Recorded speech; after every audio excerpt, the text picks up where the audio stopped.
Guides. I'm Carrie. I'm Catherine. And I'm Bree. And all that jazz. Start the car. I know a whoopee spot where the gin is cold and the piano's hot. It's just a noisy hole. There's a nightly ball and all that jazz. Hello, tourists, and we're taking on a tour of Chicago. Yay! Also, we're drinking gin. We are drinking Drinking gin. all of the alcohol. There's like 14 of them in there. But we had a hearty meal, so it's going to soak it up. We did. Lies. It's not going to soak it up. I'm halfway to drunk and I'm taking 3 sips. Well, Drink your biscotti, Brie. I'm drinking today because that was Colin. Colin's drinking his drink and he's literally gagging. It's a strong boy. It's a strong boy. I'll talk about it in a second, but I'll tell you why I'm drinking because Chugged it. Yep. He's dying. he just downed it and He's gagging in the back room. yeah. But for spring break, I was supposed to go to Chicago with my mom, but that's when COVID hit, and so her People trip go was to canceled. Chicago for fun? Yeah, Yeah. I wanted to go to the art museum. And then And see aquarium the there. moon and the That's aquarium. fair. Yeah. Oh. The Okay, art museum's great so- and the aquarium's great. Well, yeah. So, like... And they but, have an American Girl like, doll. yes. Right. Okay, that's the only one I've ever been... No, that's the first one I ever went to. It was But- the first one I went to too, but they have one here now. Yeah. See, I went to the one in New York, and that was the only one I've ever been to. See, I just... Because, like, I grew up there, so I'm like, people... Well, go yeah, to that was the only Chicago place you could for go, fun. Bree. You'd be either Right. look at this corn husk or go to Chicago. Those were your only 2 options. Fuck off. It's true though. They have a planetarium that's real cool too. See, and I was so excited to do all those things, and then COVID. And so my mom's trip got canceled because it was a business trip for her, but we did this when we went to New York. Like, she'll have business meetings, and then I'll just, like, go wander the city and, like, Yeah. go see the sights. And then we'll, you know, grab meals together and go do fun things. And so I was really looking forward to Chicago because I've always wanted to go. Really? My brother's been, my mom's been. I'm like, I want to go. Sorry, I'm, like, not being sarcastic and bitchy. I'm just, like... No, yeah, but, like, it's just one of those, it's a major city that I want to go Yeah, to. no. And it's the no, only- that makes sense. Yeah. Because only in one my in- mind, it it's was like- like... 'cause What? I grew up there. It's Yeah. like... It's like the only city in the Midwest that, Is a city in the Midwest? Yes. yeah. They have a pretty reasonable theater district as well. They do. That's where I saw Hamilton. Oh, really? Was in Chicago. Speaking of, Yes. get ready for Hamilton and Chicago songs the entire time. Yes. Hamilton just because we just watched it. Well, and Chicago because my Chicago. Hamilton. my story has an Adams in it. John Adams. Yep. So be prepared. Adams. Also, question, why is the light on? It's not spooky in here. It's not spooky, but I'm too lazy to stand up and get it, so And I have Nita in my lap. I'm gonna use my mind powers because I'm not getting up either. we could call Colin. Colin! We are so Oh, mean. Colin! I know, he's perfect. He's not listening. He's playing He Apex had it Legends. coming. Bum, bum. He had it coming. Oh, I actually want to shout out my husband and good friends of ours, Jack and Caleb, their podcast, which is called Yelling at the Screen. Yes. It's a Yeah. film podcast. Yes. But that kind of goes hand in hand with us is because they watch and review movies, right? Yeah. And this week, his assignment to watch was 1992 Candyman. Mm-hmm. And I had In all my research. somehow never seen it. And it takes place in Chicago. Yep. And it is a awesome horror movie. And I had never seen it before. Really? But it was funny because their movie took place in Chicago and we're doing Chicago this week. So shout out to you Yeah. guys. So I've never seen it either, and I thought you were somehow going to also cover that in addition to your other thing. So I didn't cover anything on that because I forgot it was for Colin and not for you. Oh. And so, but it was like literally all over my damn research. Yeah, it's really cool. So, like, the movie follows a grad student who is studying human anthropology, and she's talking about Ooh.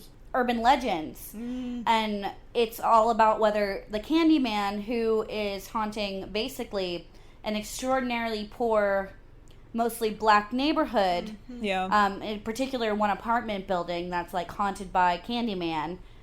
And it's whether or not it's, like, is it, you know, this gangbanger? Is it a figment of the people's imagination and it's random acts of violence? Or is it this paranormal entity? And it's a really good movie. Did you guys ever play that when you were younger? Candyman?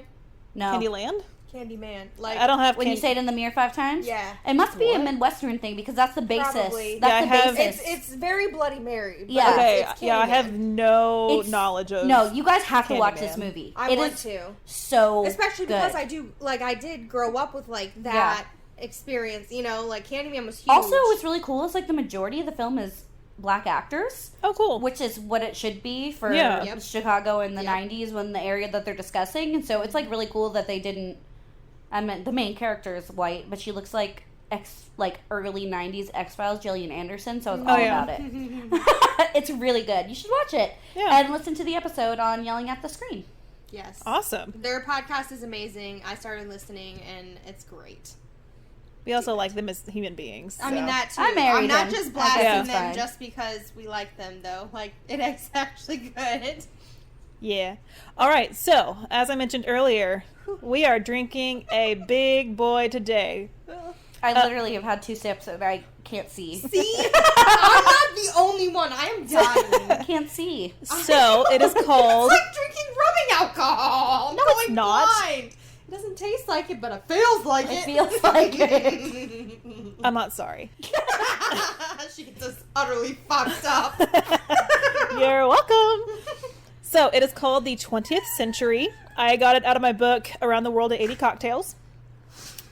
It is named after the glamorous 20th century limited train that ran between Chicago and New York City from 1902 to 1967. This train was so bougie that it is the reason that red carpet treatment and rolling out the red carpet was a thing, because that's what they did. I Like, love how sassily you just said bougie, like the head. Bob, Oh, yeah. and If y'all could everything. see- The name on everybody's lips is gonna be Roxy.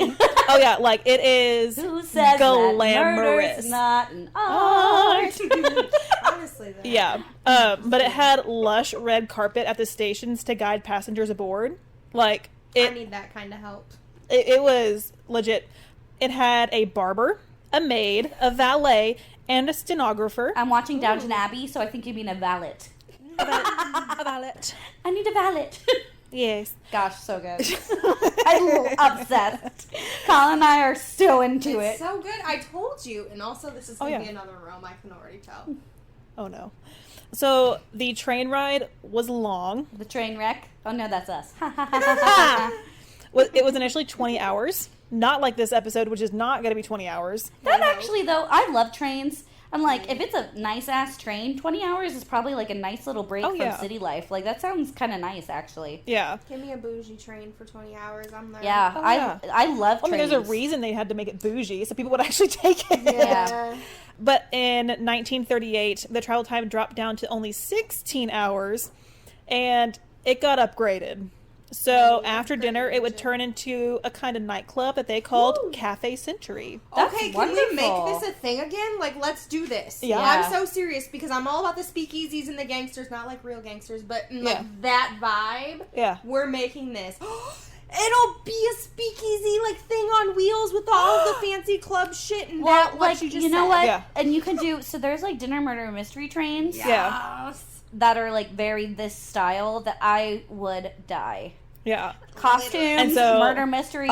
There. Trains. You know I love costumes. I know everything about it sounds just really fun. Yeah, and so like when I was reading this, I was like, I want to just be transported back there and just experience this train ride. And I am going to say this. We know Chicago is not just the 1920s from Yeah. the musical Chicago, but I'm going to talk about it a lot. So. Yeah, and we're gonna sing everything from it because we can. Sorry. It's okay. This is why I do the history, so that I can give a brief overview of more of the history, and then we can talk about whatever the fuck we want. He Give ran him into the my old knife. razzle He ran into my knife my knife 10 times, and I fired 2 warning shots into his head. There's one version and she's like, I fired 2 warning shots into his head. And I love her. She's my favorite one. See, like, the other one's like all menacing, and she's like, into his head. And she's like, all Which crazy. is more terrifying. Oh, 'cause way more. You batshit crazy. It is a wonderful interpretation. Yeah. Anyway, the drink was not popular. I wonder why.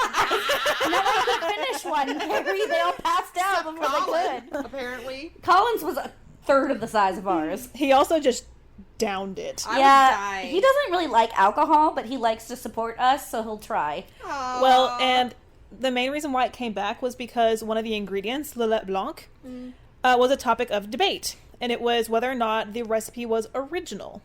Okay. And so the company may have made a change in the 1930s.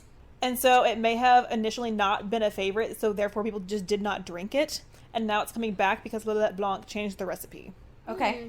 So the recipe is 1.5 ounces of gin, 3/4 ounces of Lillet Blanc, 1/2 ounce of What white is creme de Lillet coco. Blanc? Like, is it a... It's a wine. It's a wine, okay. Yeah. It gets you fucked up. 3/4 ounce of fresh lemon juice, and you can garnish with a lemon twist. You add all the ingredients into a shaker and fill with ice. Shake well and strain into a chilled cocktail glass. What about the cream de coco? Oh, I think I got interrupted with that. I'm sorry, I was asking a question, but I didn't know what it was. But it's a 1/2 ounce of white creme de coco. So It tastes like a lemon iced biscotti soaked in lighter fuel. She's not it's accurate. wrong. But I love lemon, and I like the like almondy Just taste. like It's the like it lighter is a good fluid. flavor. It's just It strong. packs a hefty punch because there is, Like the mixer in this is wine. yeah, That is the mixer. The mixer is literally an alcohol. yeah, there's 2.5 ounces My body's of so hot. alcohol in one serving of it. And we have, I was about to say, how many servings do we have, Carrie? I was trying to do that math as you were talking, and I'm like, bitch, I'm She fucked just up. got I the can't. measuring cup. She used my liquid baking measuring cup to pour Yeah. these. so, because I made them for us for the episode and one for Colin, you know, there's typically 8 ounces in a cup. And so you can divide that up. So it's about 2 servings for each of us and a serving for Colin. So, Which sounds simple over the course of 3 hours, but believe me, you'll find out by the end of this episode. I'm growing. I'm going cross-eyed already. Like, fuck. yeah, it's hefty. So drink responsibly. It is refreshing, though. I It will is. say that. It's pretty nice. It's not bad. I'm not complaining about that. It's just gonna get me fucked up. Yeah, it's Real quick. definitely one to pass out on a train with. Yeah, Yeah. that's fair. But also, like, have a bucket next to you because you might throw up. I love Also lemon, fair. though. I feel like these lemons are a bit tart, too, which is adding to it. Yeah, I used mostly fresh lemon juice. I think I had a 1/2 cup of fresh lemon juice out of my 4 very juicy lemons. And then I had just some plain lemon juice from concentrate that I used to top it off for the other 1/4 that I needed. Like, after I drink it, my mouth, like, salivates. It's like, do you know what I mean? Mm-hmm. Carrie's drinking hers through a straw like a boss. Bougie as fuck. You about to be You're welcome. titties as fuck. Well, okay, so what is good is that our meal that we had Is was also- substantial. So, and we ate it before we started drinking, so it'll soak up some of this Fingers crossed. big boy. So, we made Italian beef sandwiches. they were so good. They were Sorry. really good. Colin said it's his new number 2. It is his number 2 after our goulash from our Budapest episode, which that goulash like hit different though than Yeah. even the other So times good. I've made it. It was so good. It was so good, but also, who does number 2 work for? What? God, Bree. Bree's literally an eighth of her glass in. An eighth my ass. That's like a fourth. I almost said a third. No, it's like a 6th, maybe. A 6. No. I can agree with a 6. Catherine, I'm further than you. I'm not saying you're not. But so Italian beef. I thought about making deep dish pizza, but it's very hard without the proper pans. So I'd have to Yeah. buy the pans, and you're it's really hard to moving, make gluten free. And I am moving, so like 90% of my cooking stuff is gone. But at my new house, my kitchen is like 8 times what it is now, so I'll have a lot more space. So Italian beef is essentially a roast beef sandwich with flavors of Chicago. It's served on a hoagie roll or a sub roll. Philly girls call it hoagies. So it's like a soft with a little bit of crunchy outside bread roll. We did cheesy beef, which is a variation, and so we did provolone cheese. and then the Italian beef, which I cooked in the crock pot. And it was really tender. Yeah, it so did get pretty good. tender. I cooked it all day, and then I just fork shredded it with 2 forks. Mm-hmm. And so typically you use an Italian dressing packet. I cannot do that because there is gluten, so I used a combination of dried Italian spices that you would find in Italian dressing mix, and I also did some fresh Italian herb paste with it, and then just some garlic and some water, salt and pepper, put it in the crock pot, shredded it. We put it on rolls. I had a little gluten-free one. And then we did banana peppers or pepperoncinis or Anaheim peppers. So we did a pickled banana pepper. And then we served it with sweet potato fries, which I've said is a pretty common side. And we also did a garlic aioli dip for it, because I've heard garlic fries are a common side as well. So we kind of combined those two, and it was pretty tasty. But it was a hearty meal, which is good when you have alcohol involved. But 'Cause- Colin loved it. Yeah. He put some hot sauce on it because it's Colin. But any thoughts on food? It was amazing. Oh, I'm so full and so like food coma happy yeah. that I just Yeah.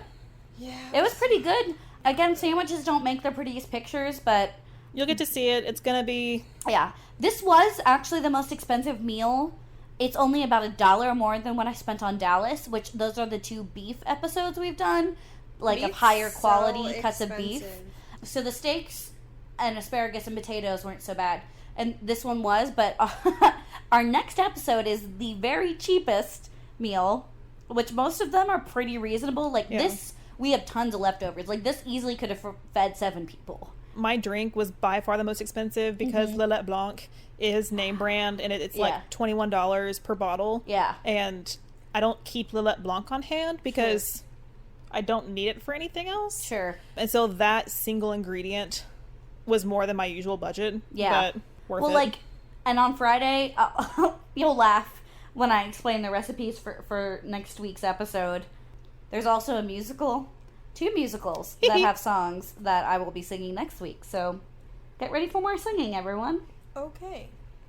I'm not ready. Chicago, guys. It was founded in 1830 and it was established as a water transit hub, which is a fancy way of saying it was like a port. Yes. Yep. Yeah. So. She looks at us asking. No. As I'm signing up for volunteer dates. I'm just fucked up. What? I'm signing up to volunteer. Oh, okay. Be Volunteer for your local responsible food and banks. nice like Carrie. Okay. It grew into an industrial metropolis and is now the largest city in the Midwest, as we mentioned earlier, because essentially the only city in the Midwest. I've been to Kansas City, Missouri, but and it's a cool city. like but a it's, lot of my family's from around those there parts. Mhm.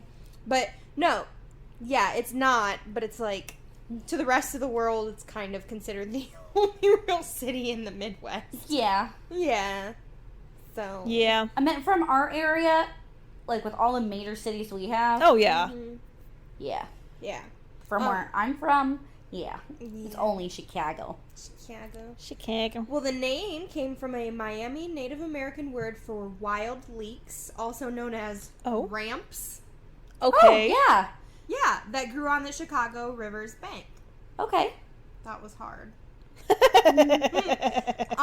Tribes that lived in the area over the centuries included the Miami, the Potawatomi, the Fox, and the Sauk. Probably not Sauk. How do you spell it? S-A-U-K. Sauk? Sauk. Hmm. Okay, so the first to settle in the area, aside from the Native Americans, was Jean-Baptiste Pont du Sable, if it's French, or Sable. I think he was like Dominican or something. Okay. So. Well, they don't were remember. influenced by the French, so it Yeah. could be Yeah. French Hey, pronunciation. look at me practicing my French. What? Sorry, listeners in France, because we have those. 'Cause I probably just Yay! put up that, Bonjour! Bonsoir. yeah. Is Okay. bonjour thank you? No, bonjour is hello. Hello. Okay, so I Thank was you right. is merci. That's what I thought, but Carrie looked at me weird, and I was Sorry. like, did I screw it That up? accent No, was awful. Don't I just judge said me. bonsoir as good Like, night. Good night. Okay. Yeah. Because we're recording it at Yeah. the evening. Yes. Got it. Okay, so he went there in 1780. The first lots were sold for what would become Chicago in 1830 to finance the Illinois-Michigan Canal. The Black Hawk War in 1832 put an end to Native American resistance in the area, and Chicago became incorporated as an official town in 33. In 37, it became a city with a population of more than 4,000, and about 11 years later, Chicago joined the rest of the world in its race toward the future with its first railroad and telegraph. And with What railroads? And with the addition of the innovative grain elevators, along with, I think it was like the Board of Trades, like grain, not requirements, like regulation, whatever the fuck it was called. Chicago became the world's biggest port for grain. And with the growth of the ports, it's a major port for beef as well. Yeah. Oh, so we get to the meat packing bit later. Upton Sinclair. Yes, I mentioned him. Welcome to the Hungal. So, yeah, with the growth of the ports and the economy, so too grew Chicago's population, with a whopping 30,000 plus residents by 1854, and most of them were immigrants, mostly European immigrants. Yes, we talk about them in mine. Yeah. Okay, so prepare yourselves for this common theme. We're taking it all the way back to episode 1 with this one. Like London, to a lesser extent, Chicago had a bit of a fire problem. And it takes us back to Dallas, too. Yeah. Because the meatpacking industry did come from Chicago down to Dallas. And fire. And fire. Fire. Okay. Sorry, we just had two different... References. Ryan started the fire! In 71, more than 100,000 people became homeless when a fire raged, taking with it about a third of the city. Yeah. So they still don't know exactly what started the fire. Some people thought it was cows. It was all that methane gas lighting that bitch up. The cow just exploded. But there were numerous contributing factors that fed the fire, including, again, wooden buildings, hello London, Yeah. drought, and high winds. Okay, yeah, it is Windy City. But it's not called windy because of the winds. Do you know that? It's called wind because the politicians were windy in Chicago, known for being blustering. It has nothing to do with the weather. Politicians too. Okay. Don't you worry. Sorry, just Politics. No, you're good. That wasn't cut off. Isn't that interesting though? Because I was there and I was like, "There's no wonder they call it the Windy City." Like 8-year-old Catherine, and everyone was like, "That's not why it's called the Windy City." Okay, and I was but like, "Well, should touche. It's cold as fuck here, so leave me alone." Well, not just cold, like it's windy. The wind coming off of the lake is insanity. It's so bad. So I almost went to Loyola because I'm from up there, and like I toured, and Loyola is literally on the lake. It's so cold. It's gorgeous, but it's so I'm fine cold. with the cold. The coldest I've ever been was in Chicago in November one year. Yep. Oof. I literally was like... And I moved from Iowa when it was negative 39 degrees, and we still had blizzards coming in the end of April. So, Chicago rough, y'all. Yeah. Cold. Like, Chicago cool, but Chicago rough. Eat chili. It's so cold. And hella windy. And one of the favorite, I know everyone says this, but one of the favorite, Midwestern sayings is, it wouldn't be so bad if it weren't for the wind. Yeah.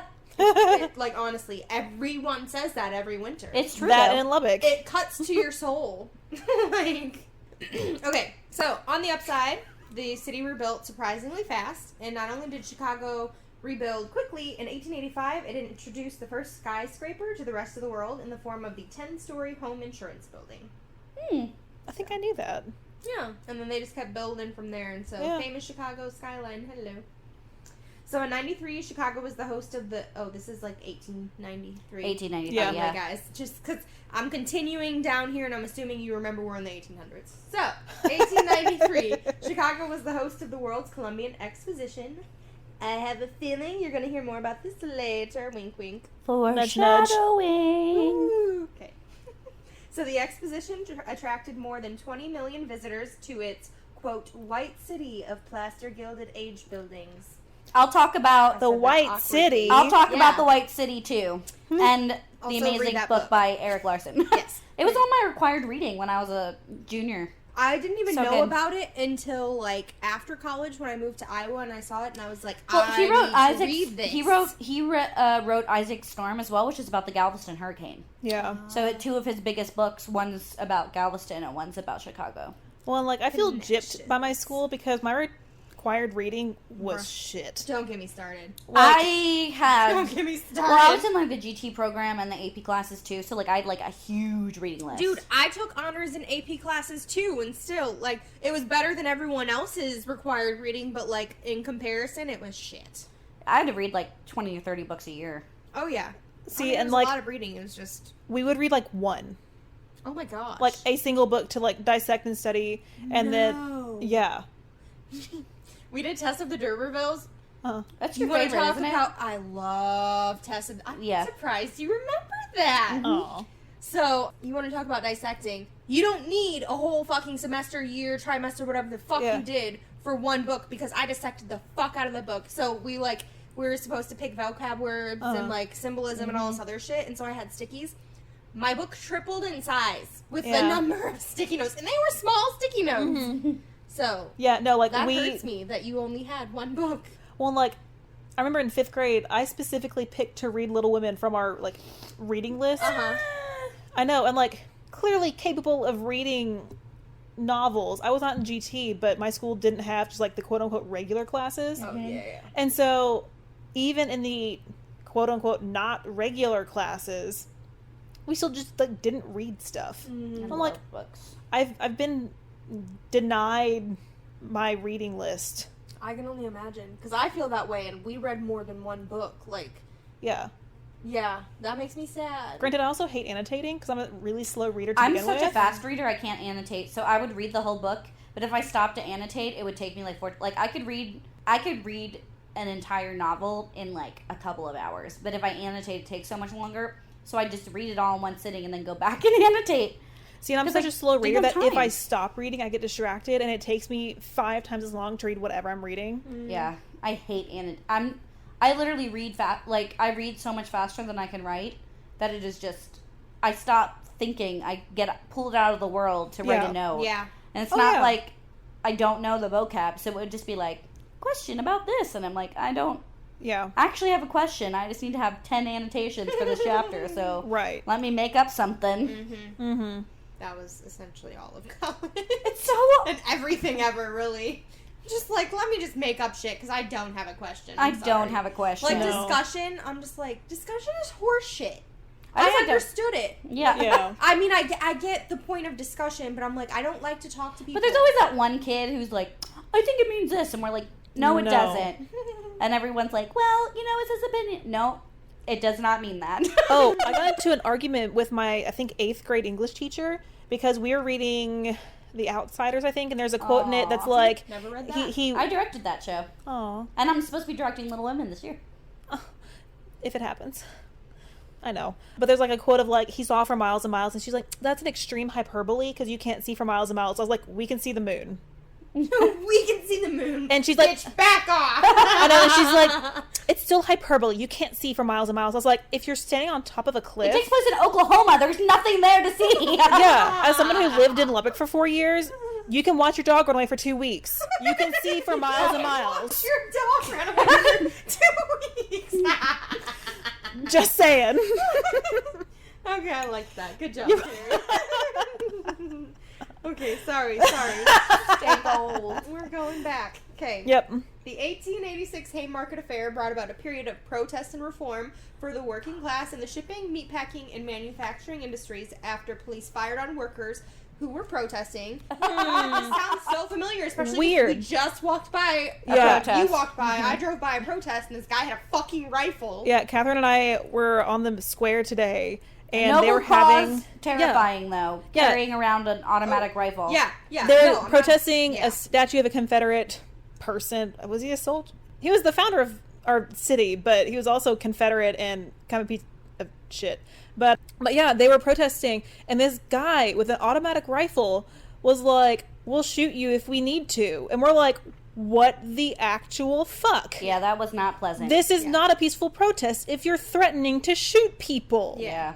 So, not disagreeing or making comments on peaceful protests, but again, not peaceful, and I get that cops are also shooting shit at people. Mm-hmm. I'm not commenting, I'm just saying. The cops that were The there cops that were were there bike were on cops. bikes with no weapons. Oh yeah, So- those cops were literally, I was like, I fear for you because you were on a bike. Yeah. Like, They were on a bike with I was like, no that does not weapons. look safe. You don't even have No. a flashlight, my dude. No, they like their little helmets on. I was know. like, Yeah. Well, and Catherine and I we just took a walk just because we could, and we saw one of the shop owners from the square, and he was just like, this isn't okay. Just for a peaceful He's protest like, to I'm trying happen. to work, and I Yeah. can't. And it's not safe just for the people being there. Like, they took a little walk down from the main square down to City Hall. That's where I saw them standing when I drove Yeah. by.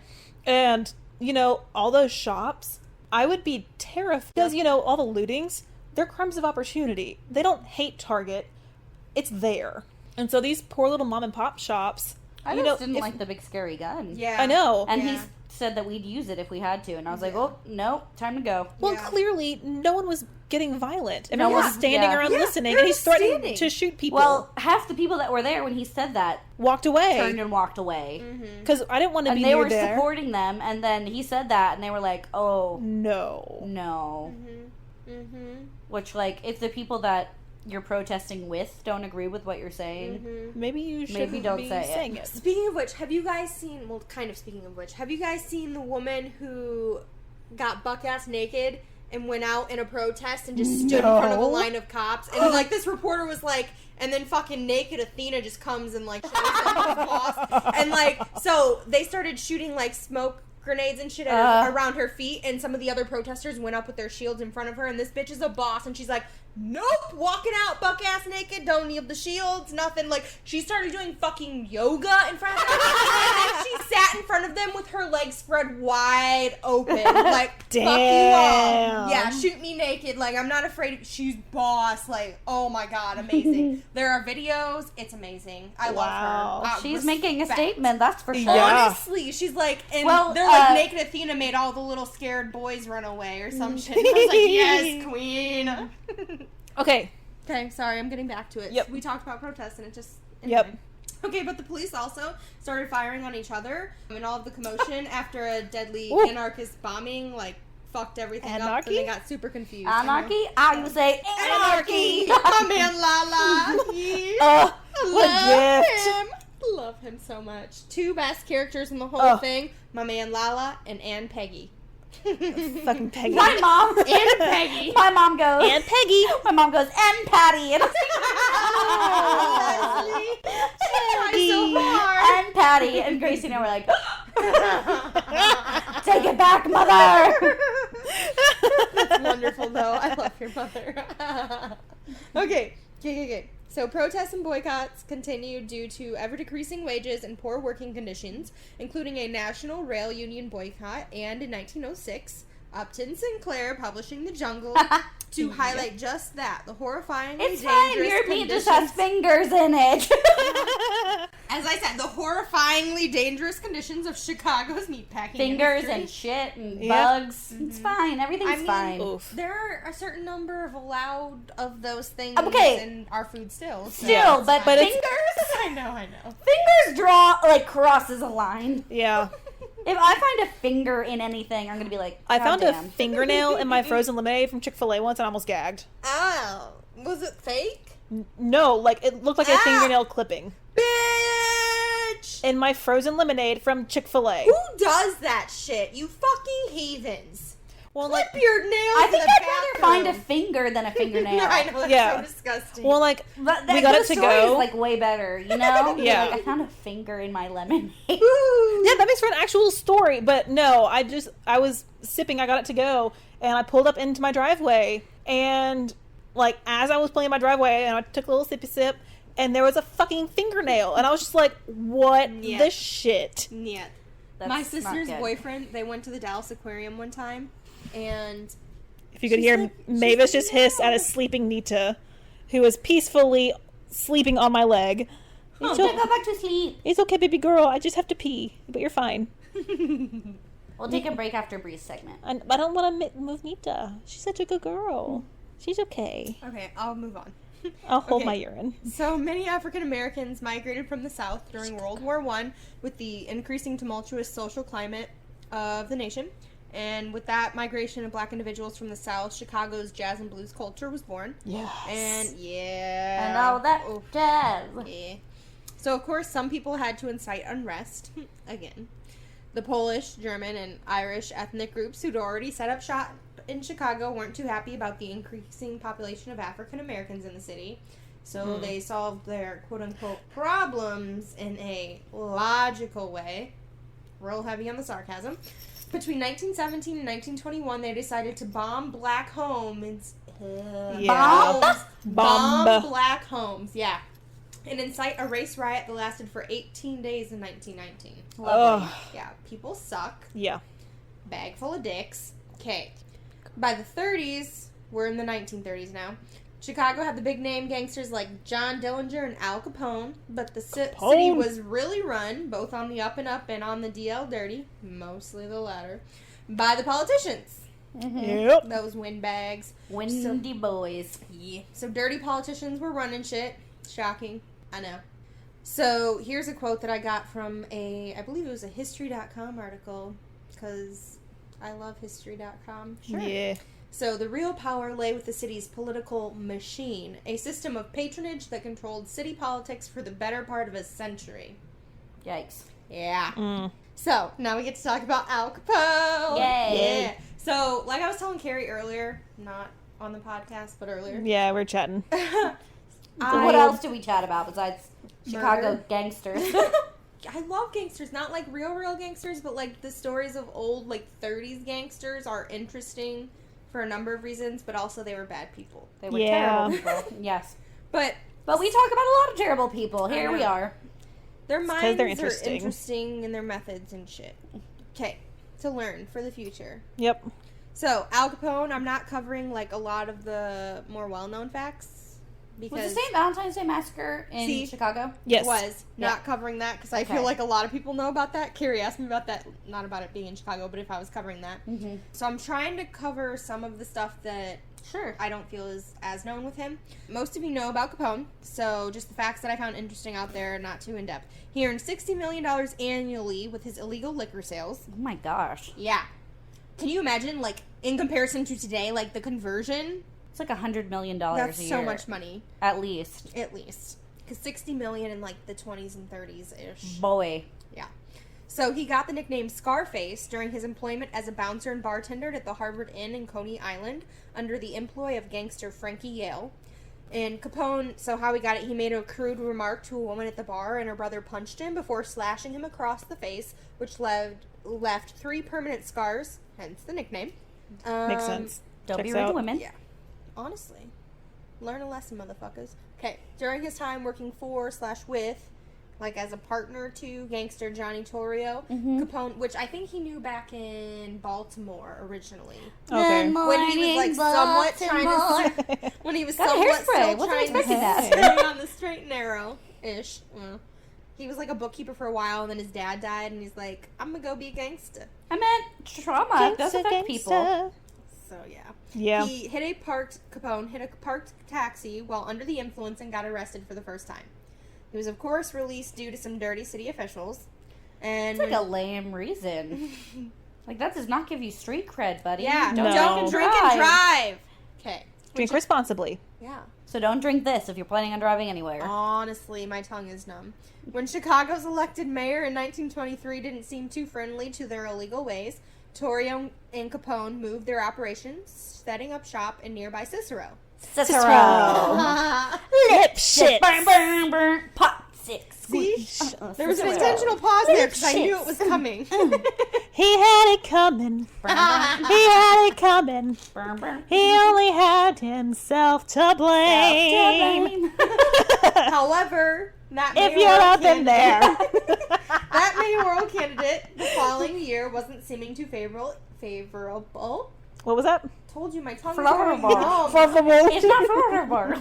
Either. So the men tried to intimidate voters, even going so far as to shoot and kill some of the voters Oh my to god. ensure victory for their candidate and, in turn, immunity from local law enforcement, Jefferson or Burr. government for their operations. Yes. Why would this not surprise me happening? Right now? Yeah, I in guarantee November. it is somewhere. Yeah. Yeah. Well, I mean, Kentucky shut down. I was about to say Kentucky. Of course it's happening in Kentucky. My kinfolk. Yikes. Woof. Okay. When Chicago's police responded to the attack, they gunned down Capone's brother in the street. Yeah, well, life of crime, that happens Yeah. sometimes. Yeah. He probably did have it coming. He was like a murderer, so I guess that's Yeah. what happens. It was estimated by journalists that Capone's operations earned him $100 million in revenue every year at that time. So again, Convert it to today. That's wild. That's so much money. You know, they say crime doesn't pay, but clearly it does. Yeah. Lies. Well, if you get in the right type of crime. My crimes that my dude does not pay. But We'll it's talk about interesting. It is interesting, but it did not pay. He was horrible with money. My Yeah. lady. I mean, like, it paid, but then it didn't because It was he all credit. wasted It paid all. him credit. Yeah. Yeah. My people were wonderful. So, Oh, good. yeah. There's a little light at the middle of this rainbow. Right in the middle. There's Okay. a light Yes. over at that friggin' smiling place. Another musical. Yeah, a little rocky That's in here. 4 so far. Whoop whoop. We still haven't beat our record yet, though. No, No. that was like It's like 11. 13. I thought it was 13. 13. Oh, goodness. I've already done that one, but it counts, so it's 5. Okay, ironically, quote unquote, the people were with Capone at first, seeing him as a sort of Robin Hood figure with his big, Sure. Yeah. generous Well, it's because he protected personality. his neighborhood. Yeah. You didn't mess with people in his neighborhood or else he'd kill you. Mhm. They had to pay money for the protection, but at least they weren't getting shot at every day. Well, they said Yeah. he had a big, generous personality, so. Oh, Yeah. But they quickly turned against him the more violent he became. yeah. Yep, that's Yeah. what happens. Yeah. Hey, that sounds familiar. People Yeah. don't like it when you kill people. No shit. Or threaten to kill people. Yeah. So we all know Capone was eventually caught and imprisoned. Fun fact, I actually got to see his cell when I visited Alcatraz, where he served for about 4.5 to 5 years. Nice. I went when I Oh. was like 13-ish. I think it was like 4.5 to 5 years. But if you didn't know, Capone.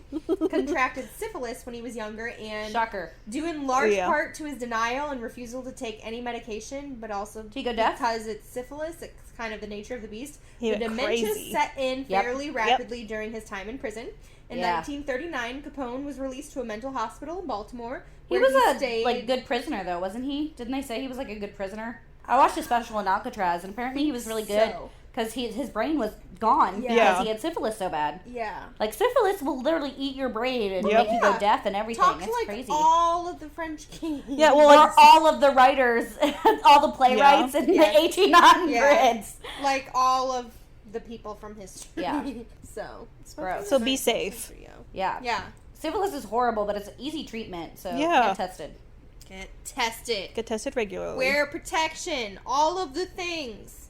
Practice safe sex, motherfuckers. Okay. Ha! Oedipus? Sorry. I was gonna say edible reference there. Speaking of literature. I keep hitting my mic. I'm so sorry. Okay. I was like absentmindedly like tapping it, so you're gonna have some ASMR in there a little bit. Fuck this edit. Fuck this edit. It was just for like 2 seconds. Well, I'm not even talking about just you. Like, I keep hitting my mic. This edit is gonna suck. We're just leaving it in there because, like, it's gonna be while we're talking, and there's no way to fucking get it out. So. That's fine. So Capone stayed in that mental hospital for 3 years before being sent home to his wife in Miami for his last days, where he died of cardiac arrest in January of 1947. Retro. So now we have John Dillinger. So I'm going more in depth on this motherfucker because he's real interesting, and I feel like every minute facet of his life isn't known to the general public quite Yeah. as well as Capone's. So the Dillinger gang, they were notorious bank robbers who used theatrical schemes to rob banks. We do like Theatrical. this, including Uh-huh. pretending they were a film crew location scout looking for places to shoot a bank robbery movie, and the fucking people in the bank were just like amused and like, Okay. we're like, That's actually genius. it is. Yeah. They were so smart. Like they used kind of sometimes. They used all of these Uh-huh. theatrical schemes. So where the get down and nobody gets hurt became really popular. It was with them. Yeah. Police formed the Dillinger Squad, and the Dillinger Squad got caught in Arizona due to a fluke.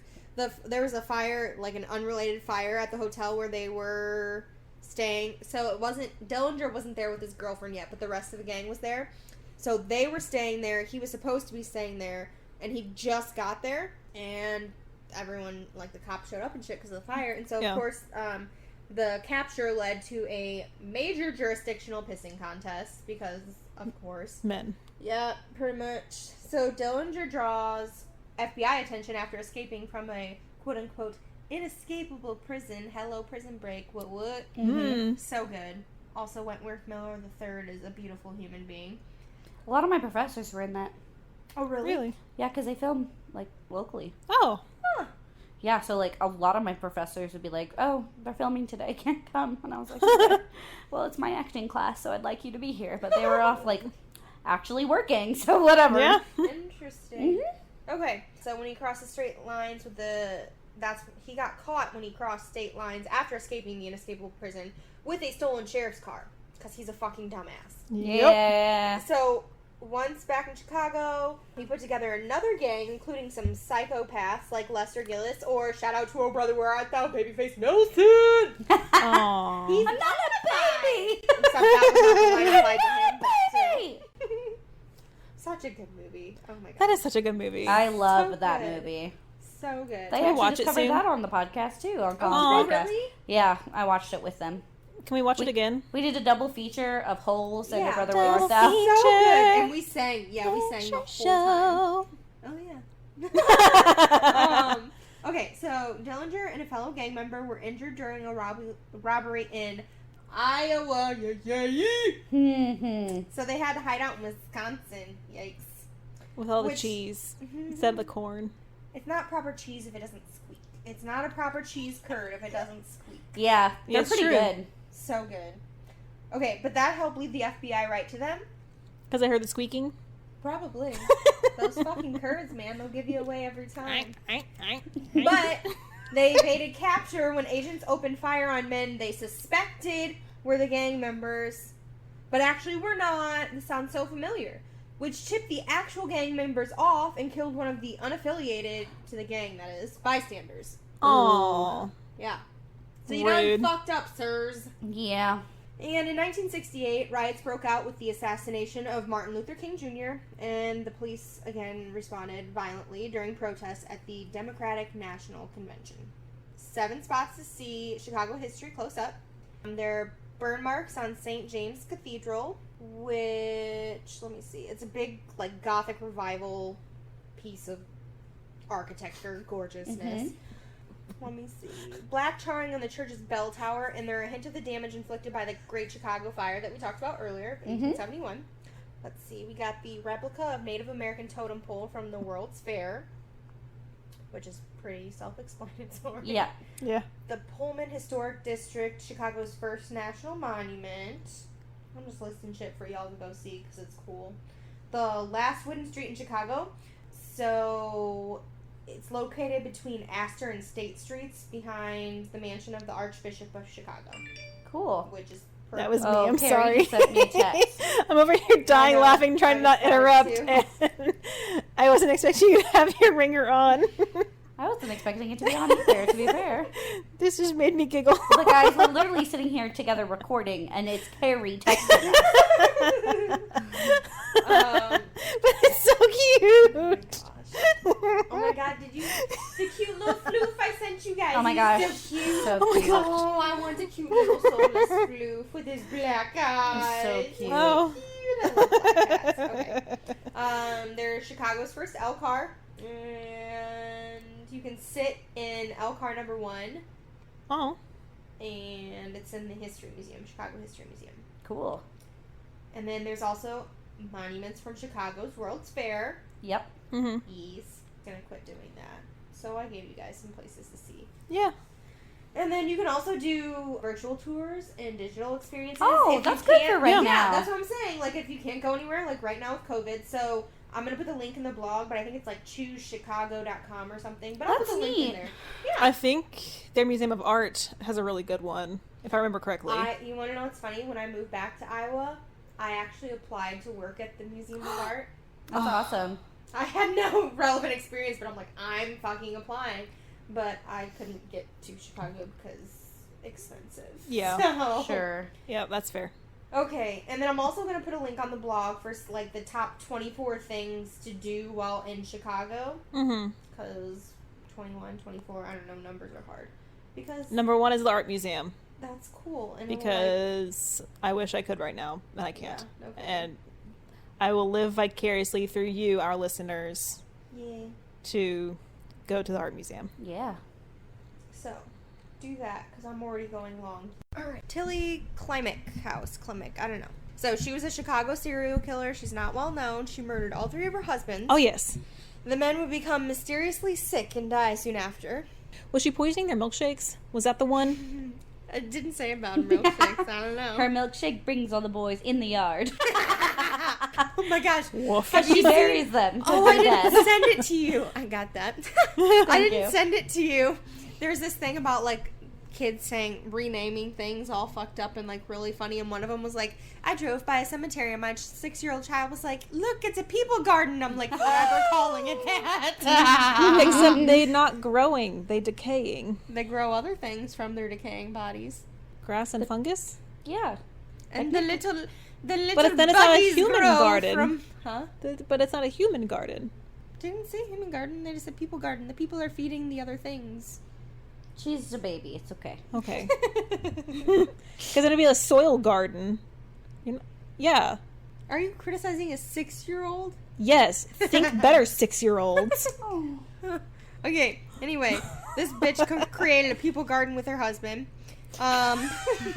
Husbands. Plural. So with her last husband, even after he was feeling better, she bragged about the deal she got on a coffin. That's where we were. Yeah, it was Pasto. where we was. I just don't know how far it went before it Yeah. cut off. Okay, so she was convicted for her crimes, but her house still stands, and people say that they still get weird ooky feelings when they go by. Okay. That's so, fair. The Teresita Basa possession. Oh. Cool. So, a young woman was found with a knife in her chest inside a burning Lincoln Park apartment in 1977. Ooh. Oh. And according to legend, she was married to the deceased woman's coworker. A woman married to the deceased woman's coworker went into trances and channeled Basa, revealing her murderer and uncovering stolen jewelry. Oh. Oh. Yes. Interesting. Andy. Different turn. Andy. Yeah. So, and bodies under Lincoln Park, apparently. So, Yeah. it used to be a graveyard, became a public park in 1860. Lots of unmarked graves, so Yeah. not all of them were excavated. This is sounding a lot like London again. Like, Yeah. Hello, plague pits. Well, like, okay. I feel like old urban areas, that's just like... Yeah. Kind of how... Everyone, everywhere, you're living on top of a body at some point, okay? It just... Ghosts. It makes So- sense. It checks out. Yeah. But when they built the Chicago History Museum, when they were digging, they found heaps of bones. Oof. Well, that's an ironic spot then. Yeah. It's pretty dope, not gonna lie. Put them right back in the museum. Yep. Yeah. It's like your fossil garden thing on... On Animal Crossing? Yes. Girl, Hey, Daisy. do not get me started on Animal Crossing. I got Animal Crossing. Carrie gave me 1,000,000 bells yesterday so I can buy stuff. Yep. And, Because your girl is loaded. You're welcome. It's so fun. She's so My humble, island too. is called Downton Island, and it's so fun. Mine's named after my cat. It's Mayaville. So fun. And I don't have one because I don't have a Switch or Animal Crossing. Lame. Need one. Bitches, who got time for that shit? Too busy doing this shit. So fun though. I'm running my island and Zach's island. You're on summer break. Piss off, Carrie. Oh, Do you want to see me when school comes around? I will You still continue. gonna run both islands? Yeah. Yeah. Carrie's gonna be... Nope, I was gonna say Carrie's gonna be up until 1 a.m. Psych. No, my bedtime is a strict 10 o'clock. I know. That's why I said psych. And I'm so mad you already had that fucking sweatshirt. It was so perfect. I got so Okay. excited when I found it. Bree found me the perfect shirt. Unfortunately, I already found a sweatshirt of it at Target with Catherine, and it says "True Crime, Glass of Wine, in Bed by 9," and it's literally That sounds the real epitome nice. of me. That is so Carrie. It's Yeah. almost 9, so too late. Yeah, so we need to start. I'm going. The Italian Bride. So the grave of Giulia Bucala Petta. She's buried in a cemetery near Chicago, and it's a local legend. The story goes that 6 years after her death, her family was granted permission to dig her up. Her mother took a postmortem photograph of her and placed it on her tomb, which is still displayed there today. Oh, Why? I don't fucking know. That is. I have a lot of questions. Yeah. Her mom was like, "Here, honey. Here's a picture of your rotting corpse for everyone." Not, oh, you were beautiful in life, like, but you scurry in death. Okay, Yeah. Candyman. Hey. Ah. So, set in Candyman, Chicago's now demolished Candyman. Cabrini Green Public Housing Complex. Mhm. Catherine already talked about most of this. Based on Clive Barker, a Uh-huh. Clive Barker novella based in Liverpool. borrows from the real-life murder of Ruthie Mae McCoy, a resident of the Grace Abbott Homes Project in 1987. She's in the movie. Mm-hmm. Cool. And according to a reporting from the Chicago Reader, McCoy was murdered after an intruder broke into her home through the medicine cabinet in her bathroom. That's which from is the movie. Fucking That's terrifying. insane. Yeah, because the medicine cabinets went back to back. Yeah. So you could just take one off and then push out the other one. Watch this movie. It's horrifying. so good. It makes sense though, like, because the Candyman game, like I said when we played when we were little, like In the mirror, the mirror. Oh, okay. Yeah. Makes sense. Yeah. Okay. You really watch it. It was it's on Netflix right now, and it's only like an hour and 40 minutes. Like, it's not a long so movie. Gonna watch it. I love. It's scary really movies. good. We should watch it together. I'm down. After the film was released, rumors surfaced that young people in Chicago, especially in the parts of the city that resembled the crumbling public housing complex featured in the film, were living in fear of seeing real-life Candyman wandering the neighborhoods. Mm-hmm. So, literally reading this from the article. Homie the Clown, fuck this shit. No. Homie. All types of fuck this shit. Homies, get ready. Okay.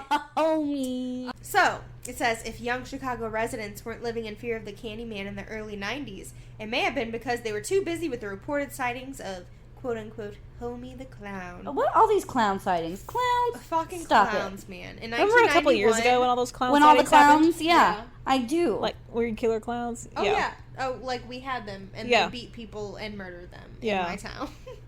Okay.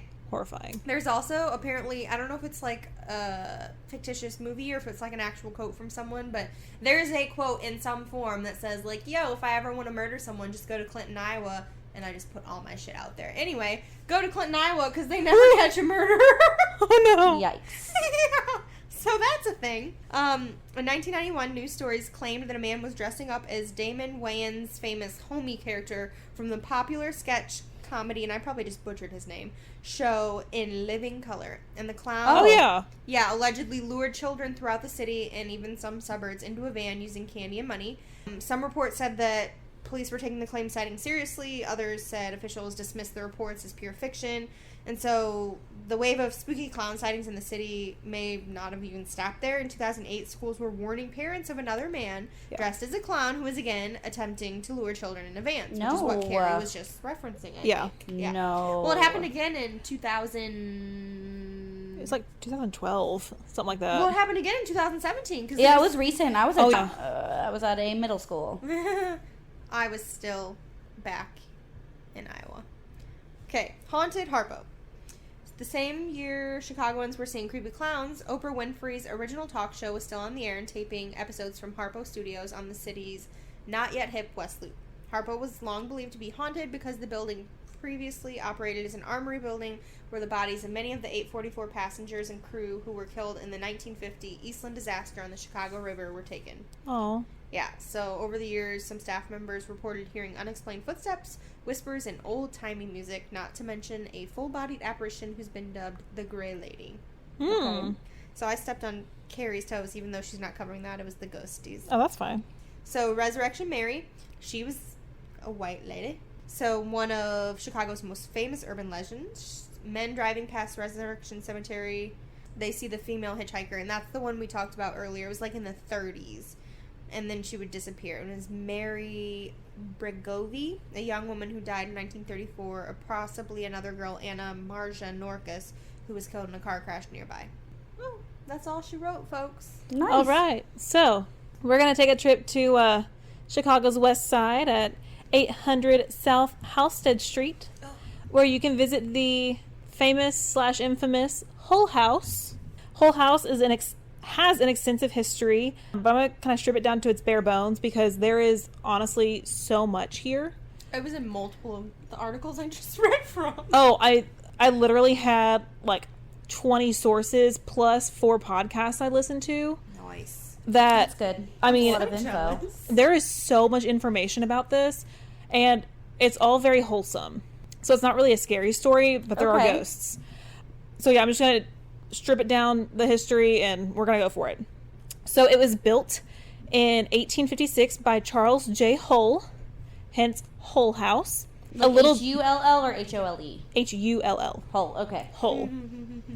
So he was a philanthropist and a real estate developer who worked with the business side of Chicago and was extremely successful with his job.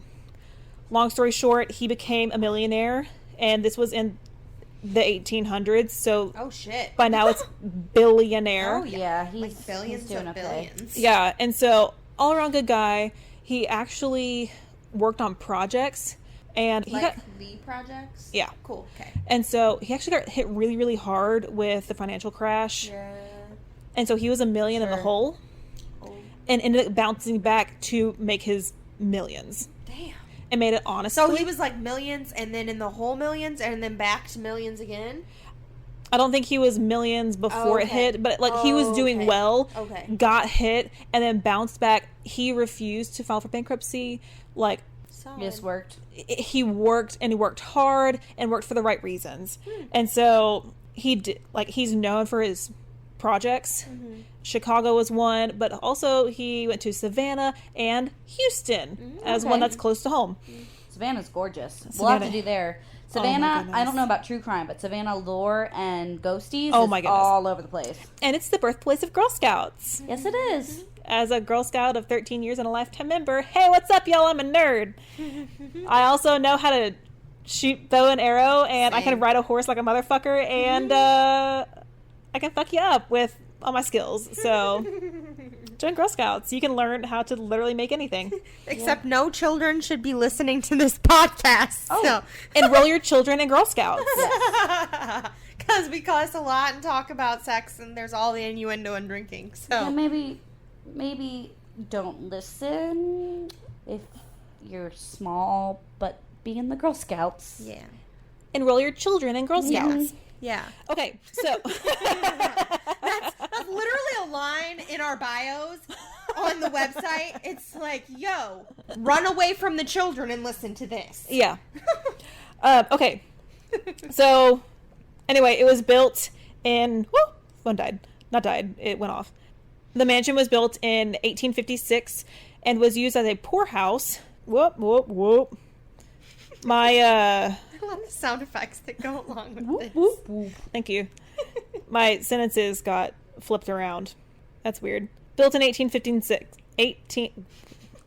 In 1867. So I am the only one who has actually finished my drink. Yeah, I can't. Carrie, I'll die. I'm so serious. I drank half that motherfucker and I'm like, oh, baby. Yeah, so I'm the only one that finished it. So if this is rough, blame them.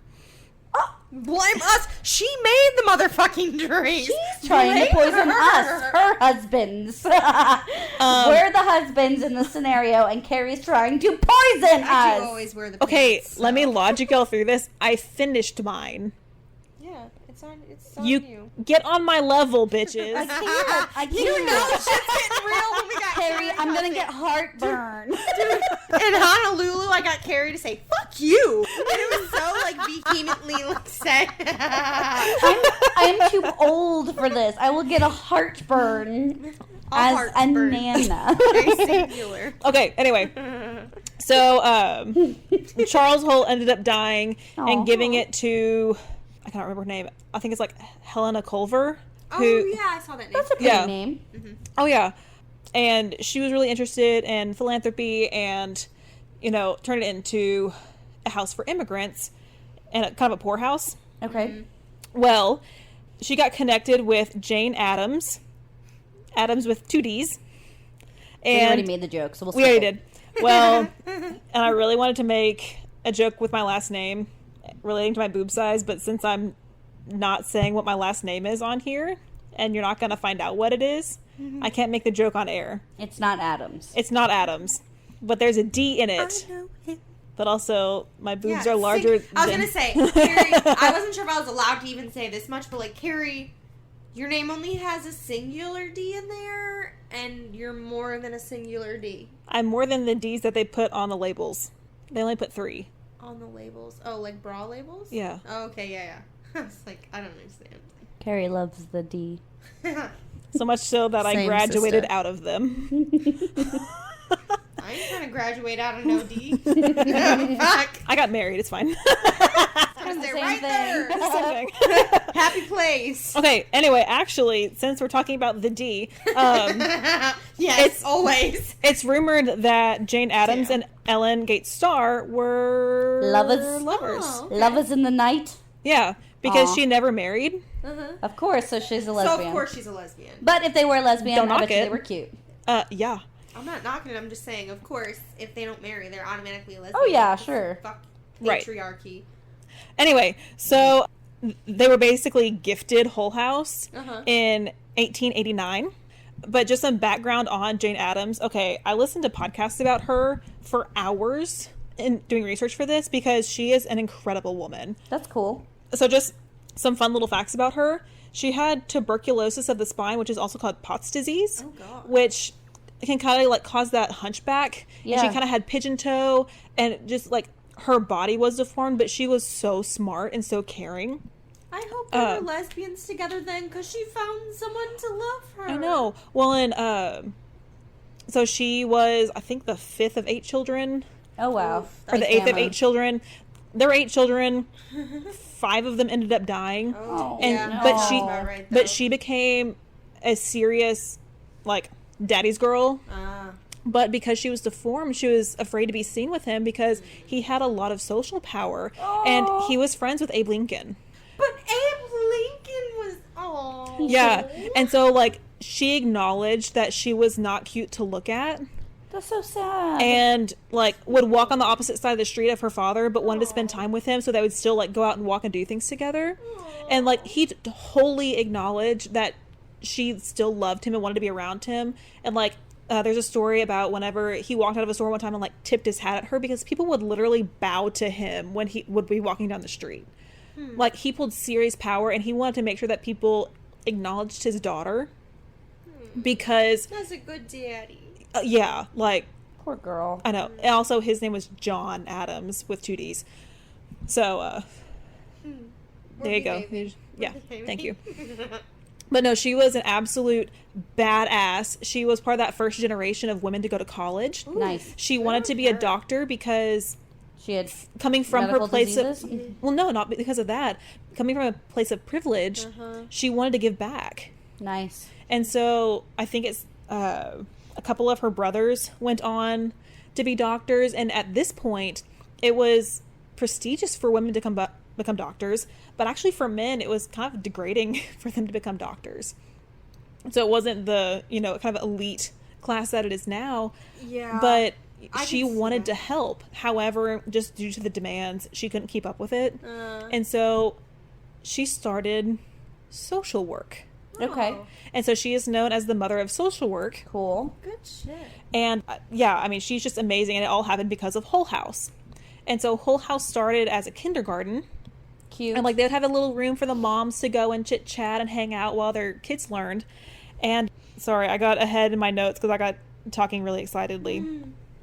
It's interesting that you mentioned that about men, like it being seen as degrading, because like, so not that this is necessarily accurate, but like watching Penny Dreadful and how looked down upon. Yeah. well, it's because it was a dirty job. Well, I was about to It say, was. it's because it's a dirty job and like they're kind of seen like butchers and mutilators and shit like that Yeah. because you have to cut apart people to learn. learn. Oh, We'll yeah. talk about cutting apart people to learn too. Don't Oh, you yeah. worry. Well, and but the yeah. History Chicks podcast has a 2-part series on this, and they go pretty well in depth with this. Oh. So if you're interested in Jane Addams, like, please go listen to them because they are amazing and they have really good information about. Well, like, and social work is like something that's come a long way. So Oh, that's yeah. interesting. That My cousin's she a was one social founder. worker, and I mean, it's what we need right now with the whole defund the police. Well, with our jobs, we deal with social workers a Yeah. lot. Well, see, and like most of my friends from back home are like social workers and school counselors, like in some way in relation to that. So yeah, Yeah. interesting. But yeah, so Hull House started as a kindergarten, had a nice little room for the mothers there, and they invited people in just to, hear them read books. And, let's show Love them art. that. I know. I'm sorry, I got ahead of myself as well. Adams and Starr went to Europe on, not a vacation, but to see the settlement homes. Oh, Okay. and to see how they ran those. And so it was educational for them so that way they could bring it back to America. And that's when they started this. See, So- this is what travel is about, people. Yeah. Learning. Mm-hmm. Yeah. And so they brought that back there. They found Whole House, were basically gifted it.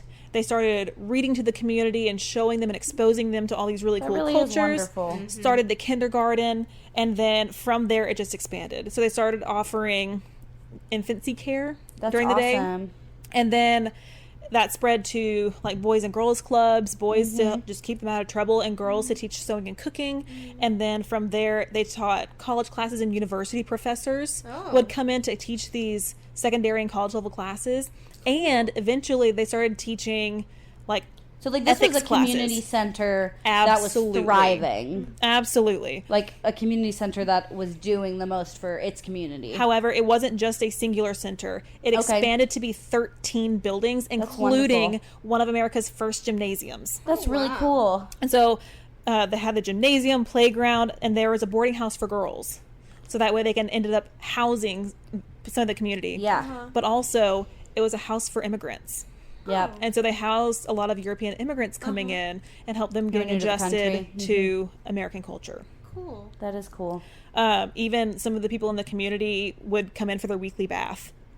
Like, it was truly a thriving community in and of itself. That's awesome. And so, of course, over time, buildings get repurposed, destroyed, and so there's only 2 buildings left, including Whole House. Okay. So, that's sort of the very much summarized history of this. Okay. Now we get to talk about one of the famous legends behind it. Cool. So this is the legend that most people associate with Whole House. It's really sad. Yeah, I'm sorry. It's not like scary, but it's sad. But it's been so charming and nice so far. I know. Well, it gets happier But we show with the people ghosts. the dark side, Catherine. It's our I job. know. Well, this isn't even like a dark side. This is like just sad. But anyway, let me get to it. Let me paint you a picture. Okay. Oh, shit. In 1913, a young Italian couple were Ooh. pregnant. The devout Catholic mother-to-be hung a picture of the Virgin Mary in their home in order to bless their unborn child. Sure. Her atheist husband, however, declared that I'd rather have the devil in my house than the Virgin Mary. So, a devil baby he got. It is said to be born with cloven hooves, horns, and scaly skin. So they took it to Whole House, where the baby's loving parents abandoned it. And Adams and the staff at Whole House tried to care for it. They tried to baptize the baby, but were unsuccessful. It is said that either it would just like run away or nothing would happen. Run away.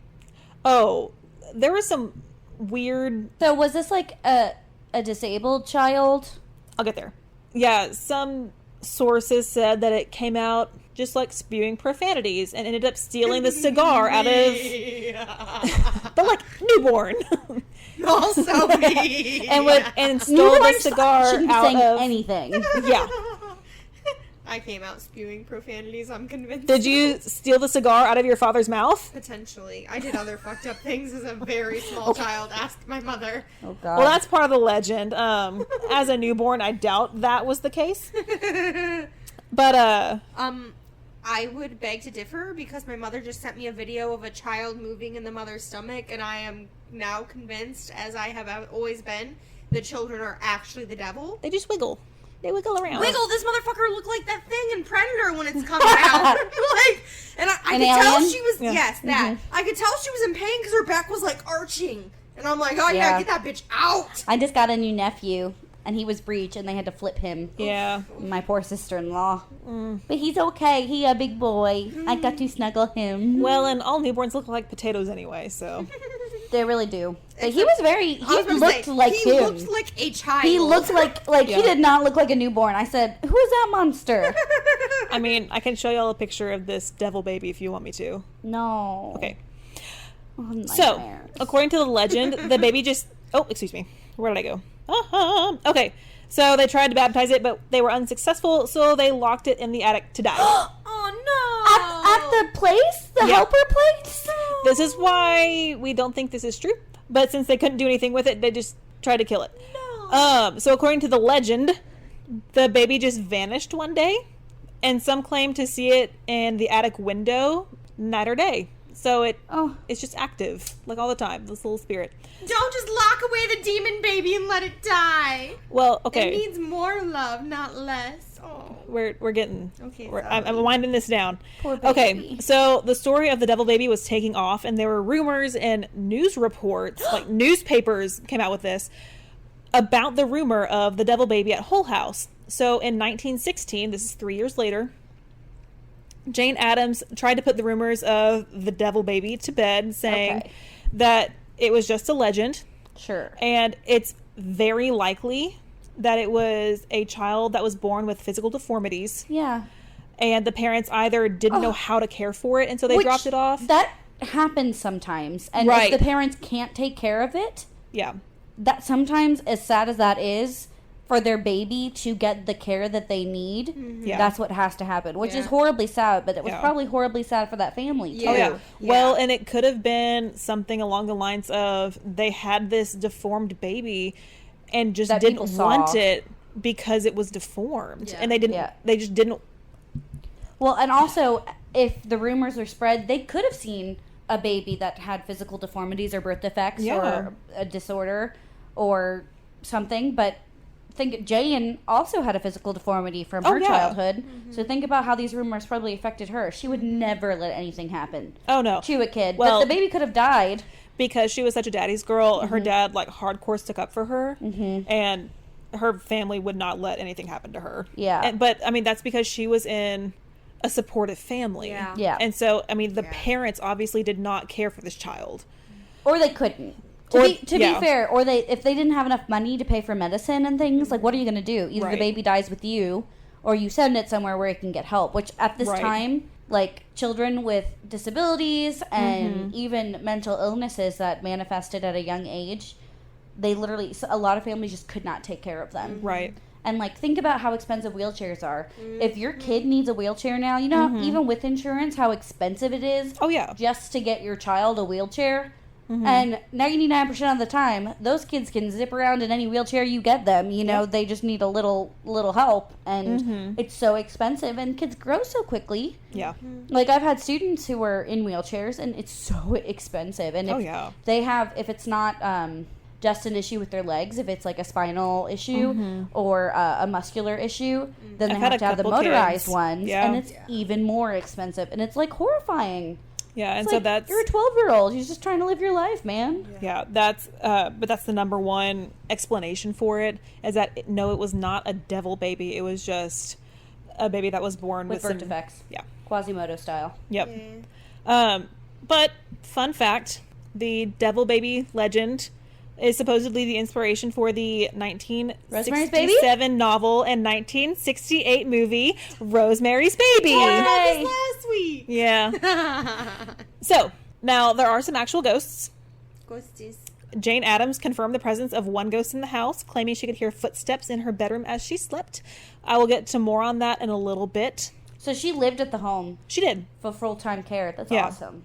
So, there are supposedly 3 girls that used Let's to play write a Jane Addams musical. Let's do it. Oh my gosh. Lin-Manuel Miranda. Lynn. Jane We're just Addams. gonna wish this The musical. into being Please. a thing. She's an awesome person. You would love her. And you're brilliant. He would Please. love her. Yeah. But yeah, so there are supposedly 3 girls that used to play chase around the fountain. Oh, cute. And you can feel a cool breeze as they run around, and you can hear them playing. Aw. Yeah. I mean, infant and child mortality rates were so high that that's not surprising. Right. Another ghost. There's a male ghost on the stairs that has a monk-like appearance and moves from the foyer to the 2nd floor. You know he's present if you see the chandelier move for no apparent reason. Okay. There's actually a picture of him that's through a window, That's cool. but many have tried to disprove this because the window that the photo was taken through is cloudy. But I have the picture to show y'all, Okay. and you can look and see if you can see, well, if this will load or not. Sorry if I'm like banging this around. On your tits. I was setting my mic down and it kept hitting my boobs, as everything does all the time. I'll just like look down. I'm like, oh, there's, you know, some random liquid stain on my boobs I don't want to hear because anything. I don't. You were literally resting your plate on your tits earlier. To Exactly. Yeah. It's called a rack for a reason, Brie. Yeah. Fuck both of you. That's where I keep my phone. Yeah. I try that. It just slides down. Well, my phone is now frozen because it apparently did not want to show the picture of the monk dude. I'll Google him on my phone too. Yeah. So as you're going through, we do have Les Dents Blanches, La Dame Blanche. Our Lady in White. This is the ghost that Jane Addams has seen the most, has experienced the most. She is the most prominent ghost on the property, and it's believed that she is Charles Hull's late wife. She passed away a few months after they moved into their home and is seen on the main bedroom in the second floor.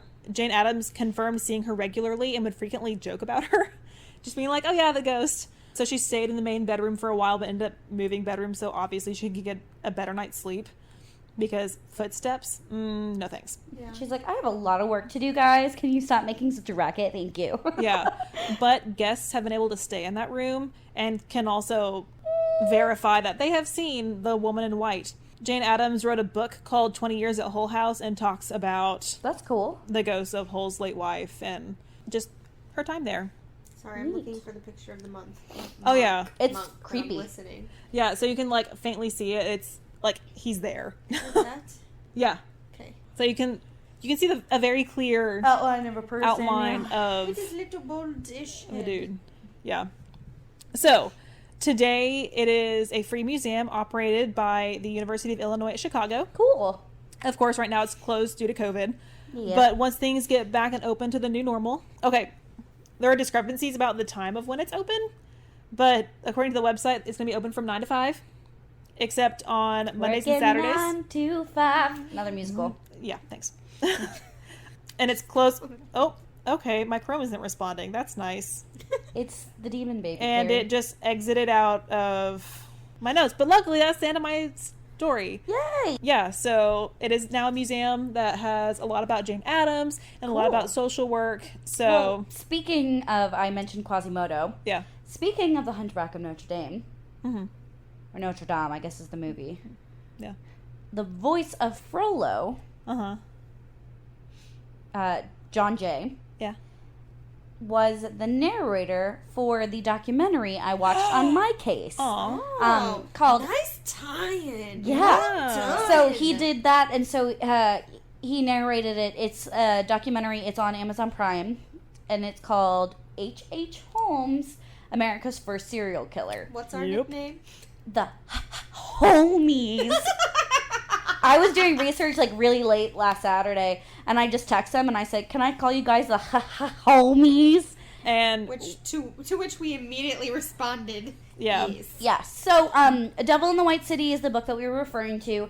About 50% of it is about H.H. Holmes and how he used the Chicago World's Fair as a way to lure in victims, and the other half of it is about the architecture of the White City, Yeah. which is what they called the exhibition. yeah. So, real quick tie into the fair before I start my case. So, I was premature. I was very premature. I was 2 months early.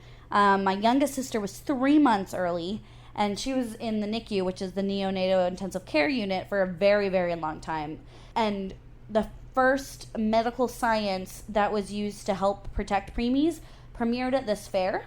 And they had preemie babies on display as kind of like a sideshow, Oh, but they were in interesting. incubators. And it was the first incubators, which me and both of my sisters had to stay in. Annie was a month early, Grace was 3 months early, I was 2 months early. And we all had to do some time in incubators and things. And so the first time that was premiered, it was kind of like a weird sideshow act, because people were like horrified by these preemie babies, but we were weirdo looking. So I had all my tumors and everything. So yeah, so technology that literally has affected me and my family premiered at this World's Fair. That's Aw. cool. Yeah, that was like, Damn.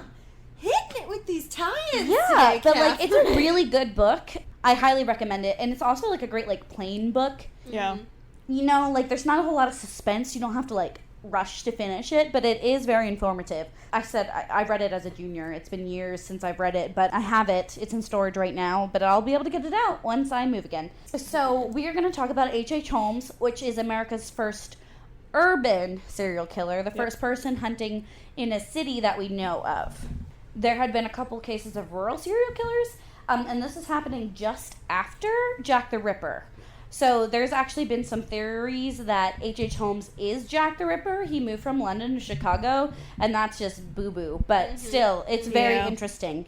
People had articles about how horrific Jack the Ripper was in London. Were like, thank God that's not in America. And H.H. Holmes is sitting there, like, twiddling his thumb. Like, oh. So H.H. Holmes was born Herman Webster Mudgett on May 16th in 1861. Terrible name. He changed it to Dr. Henry Howard Holmes, which isn't that much better, but it is better than Mudgett. So Mudgett was, like, one of the first white settlers in the town where he grew up in. I like to think it's Mouget.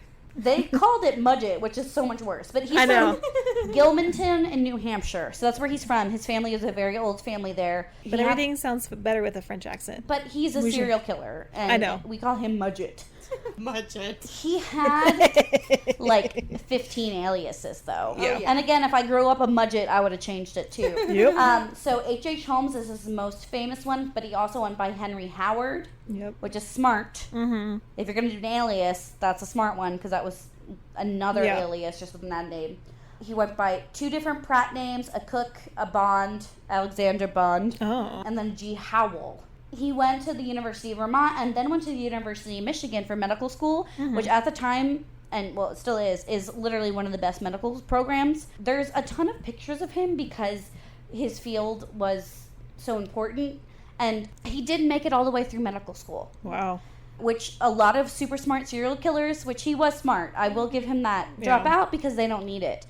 But he made it through medical school, and everyone's pretty much in agreement is because he had access to as many bodies as he wanted to. Yeah. So he had like a real fear of death, and when he was little, some bullies, because he was very smart, some bullies like pushed him into the pharmacy where there was a skeleton, and these were all real. There was no 3D printing. These were all actual humans who either had their bodies stolen or had actually donated their bodies to science. And they bleached the bones and put them together with wire, and that's how you studied anatomy. There was no x-raying. There was nothing.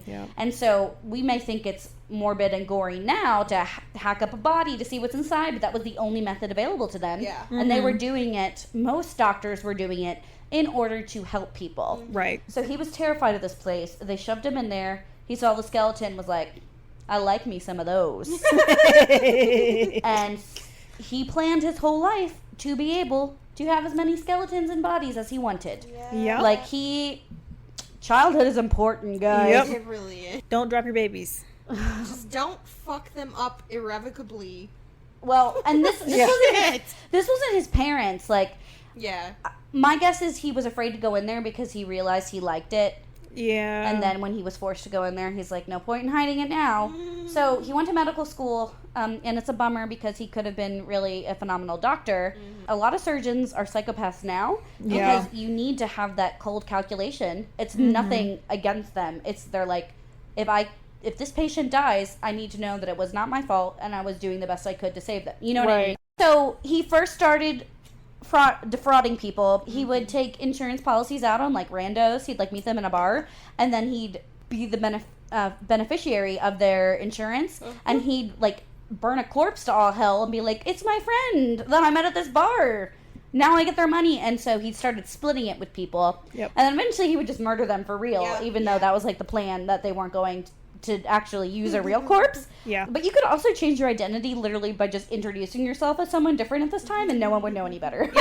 And because so many people were coming to Chicago at this point, it was, you could be anything you wanted to be. He was also a serial husband. He had 3 wives, plenty of girlfriends. He seemed to kill many of his girlfriends, but all 3 of his wives, who were all married to him at the same time, these were not in different order, seem to have survived him. You know, don't bite the hand that feeds you. So his actual wives he wasn't going to murder, just his girlfriends. He's crazy. Like, he did not care about people. See, ladies, don't settle for anything less than a ring because you're more likely to be murdered. Well, he gave them rings, and he still, I don't know. He is the exception to the rule. So 9 confirmed murders, 27 confessed, but suspected to be almost 200. There was no way to find many of these bodies. And so we'll talk about that. So he was caught in 1984, and he was hanged for his crimes. He was a huge con artist. Yep. He sold like mineral water that was like magical cure, but it was just tap water from the city. He defrauded so many people. And what he is most famous for is that he built a murder castle. So he worked at a pharmacy, even though he wasn't a pharmacist, he was a doctor. Ended up working at a pharmacy. Husband died, there's air quotes. Wife disappeared, quotes. And they just conveniently left this whole damn pharmacy to him, this random guy who was working there. Yeah. So he was very charming and apparently very handsome, and that's how he got away with this, which we say over and over again. For these damn serial killers. Damn serial killer. He's so charismatic. And so he had the pharmacy. He earned money by defrauding a bunch of people, and he had these plans. And it is his murder castle. And this son of a bitch built almost an entire city block to murder people. Yep. Didn't he, like, also murder, like, the architects Yes. throughout? Well, no, not He the kept them architects. rotating through. So what he did is he did his own plans, and he didn't let anyone see them. Yeah. And he would hire workers. Over Yeah. 500 people worked on this. He would hire workers and then fire them after a couple days That and was say, it. "Oh, you didn't do Yeah. a good job." Uh-huh. So they would only do like half of a staircase. And And just kept it rotating so that no one knew. he didn't have to. Then he didn't pay anyone. Yeah. Yeah. So he's just an asshole. So he built this murder palace. The ground floor had like a pharmacy and a restaurant, and it was kind of like a urban building. A front. This would be like an amazing building if it weren't for all the murdery bits. But Well- I mean, it'd still be interesting to see. It's also built like crap because it's so piecemeal, but we'll get to Yeah. that too. Yeah. The third floor was like legitimate offices and legitimate rooms for rent, and his bedroom. Yeah. Okay. The middle floor had 35 rooms, and almost all of them had different methods of torture and murder in them. And they had fucking trapdoor chutes that went down into the basement that he would grease so he could slide corpses down them. Yep. So some of his favorites were he just had gas valves that he could control from in his closet. He would turn them on, and they were soundproofed and airtight, so he could just gas whatever room he wanted to. Yep. He also had a safe where he would put people in. Yeah. And how he got the safe is he bought the safe on credit. They built the room around I it. thought you were going to say Craigslist. No, he bought it on Craigslist Craigslist. was not a thing No, yet. on credit. And then when the creditors came to be like, "You haven't paid for the safe," he's like, "Oh, well, it's in this house now, so if you take it out, I'm going to sue you for damages to my building." And they, like, their lawyers of the safe company were like, "It's going to be more money if he sues us, just let him keep it." So he just got to keep it. And it's a bank vault that he would literally just put women in, and he had a glass door so he could watch them die. He just watched them suffocate, and then he'd throw them down into the basement, which, after all the chutes landed, he had quicklime vats, Yep. like pits. Yeah. Yeah. He had acid tanks, Yeah. and he had a crematorium, Yeah. a furnace, that he was like, "It's for my glass blowing," and everyone's like, "It is exactly the size of a human body. That's so weird." Crazy how that happens. Like, he literally had doors that went to nowhere and hallways so that he could literally stalk and freak out the people on the second floor. So when the World's Fair came, he monopolized that, and he would go Endless fucking buffet. Yeah, because people would just be like, "I'm going to the World's Fair." You couldn't book a hotel online and tell your family where you were. You can't pin drop where you are. So people would just be like, "I'm going to see the exhibits." And he'd be there and be like, "Oh, I have this luxury rooms you can rent," because he made them real swanky, and he'd get wealthy people to go stay there. But, like, it was meticulously planned out. He sold a lot of bodies, like skeletons, to medical schools in the area. And they'd be like, "Wow, it's a nice skeleton." He's like, "I know, I just keep finding them. Isn't that weird?" And because a lot of them, so especially before this time, people resorted to grave robbing. Yeah. Which in itself is horrible, but it's a lot less horrible than murdering someone for their corpse. Yeah. Yep. They were hard up for corpses, so, and so- they didn't really question it. No, they didn't No. question it, but he would get like $200 a skeleton, which is a lot of money back then. And so that's kind of his whole bit. There's a lot of different relationships with like who he worked with and his assistant and different things, but I don't really want to talk about them just because we're kind of short on time. Yeah. He even got one girl, and this is kind of a close I watched this documentary with Colin. He was so excited Yeah. because there was an actress named Minnie Williams, who moved to Chicago. They met, and there was rumors that he had known her before, and he offered her a job at the hotel as his personal stenographer. She was kind of a babe, and it was him and his sister. And he persuaded her to transfer the deed of her property in Fort Worth to a man named Alexander Bond, which is him. Yeah. And then he killed her and her sister. But then he had like a $40,000 property in Fort Worth. So like he had property all over the country by conning women. And like Holmes was a notary, so he would notarize his own transactions from one alias to another alias. Like he is an absolute lunatic, and he got sloppy, which is how he got caught, thankfully. But he had a system. He's just insane. He wanted to be known for being a millionaire. Yeah. But I think his urges for murder just kind of got in the way. I think he literally thought he could do both. Like he could have this millionaire palace because he's so egocentric. Yeah. But like he literally thought that he could just like murder people, and because he was rich and powerful, no one would care. I mean, except is that people any care. different than today? No, it's not. Fuck. But he had a lot of money. But the problem is that he eventually was caught, and his building was like not built soundly. So because it was so piecemeal. I will mention Pitzel, who was like his assistant, who basically was just a guy who's kind of down on his luck, who we don't know if he knew about it or not, but he was just working for him to try and get money for his family. Right. But didn't he end up killing him? yes. Yeah.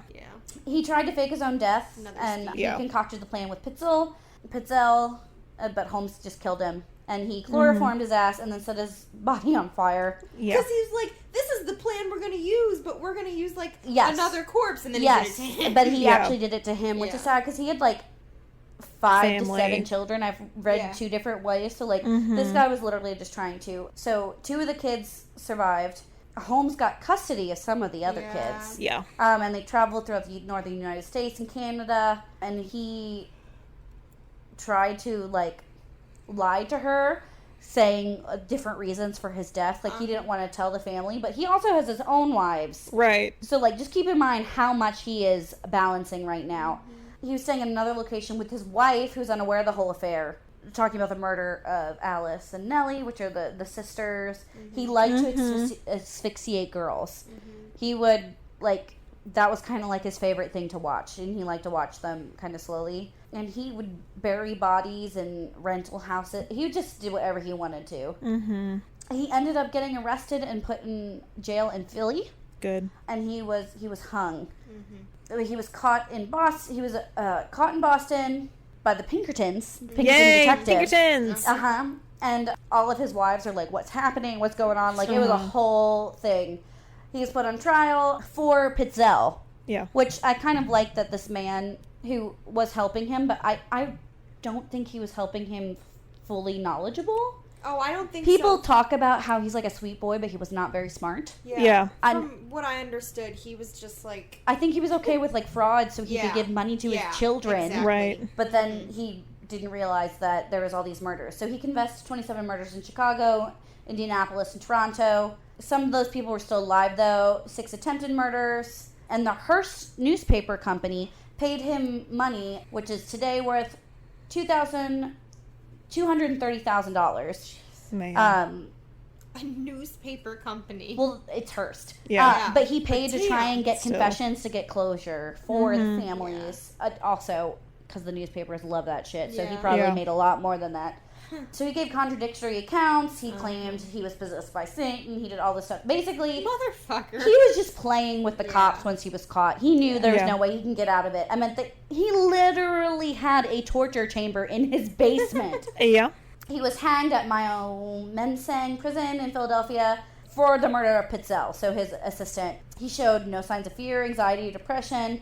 He asked for his coffin to be contained in cement and buried 10 feet deep because he was concerned grave robbers would steal his body and use it for dissection. I wonder why. The absolute irony of it. Yes. Apparently, his neck didn't break, and it took him a really long time. Oh, yeah. I hope he suffered. Well, and he liked to asphyxiate women, so I'm not saying karma, but... It's a bitch. So it was a whole thing. The person who was taking care of it actually committed suicide. Oh. His body was found in a bedroom that said, "I couldn't sleep."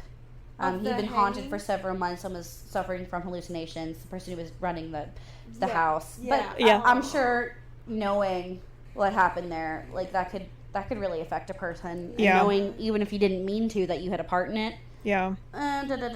More talking about, some people think that he escaped execution. He was exhumed for testing, led by Janet Monge of the University of Pennsylvania Museum of Archaeology and Anthropology. His coffin was contained in cement. His body was found not to have decomposed normally. His clothes were almost perfectly preserved and his mustache found to be intact. The body was positively identified by his teeth of being Holmes, and then he was reburied. So my favorite thing is this girl's like, "Oh no, we better check and make sure it's him. Let's dig him up." And I was like, "Yes, girl!" Like, what? I love anthropology. I do too. But like, also the like absolute sass of her being like, "Oh, poor baby doesn't want to be dissected. Oh, we better dissect him. Dig him up and dissect him." So basically, Janet is a queen. Yes. Yes, ma'am.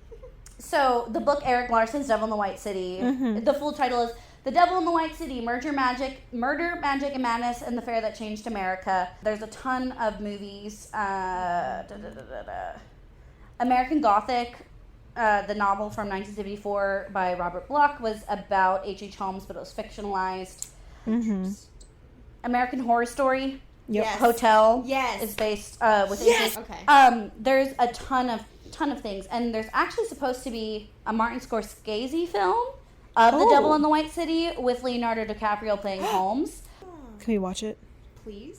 It's not out yet. I think production. Oh my And gosh. also Supernatural. Yes. The Holmes kidnaps a woman. The second season episode of Supernatural, No Exit, portrayed Holmes as a vengeful spirit. Yep. Kidnapping women from an apartment building erected next door to the prison. And then the TV Sherlock, the lying detective, he cites the antagonist cites H.H. Holmes as inspiration for his new hospital wings, which allows him to move freely and kill. And so Supernatural and Sherlock are shows that I've seen in its entirety.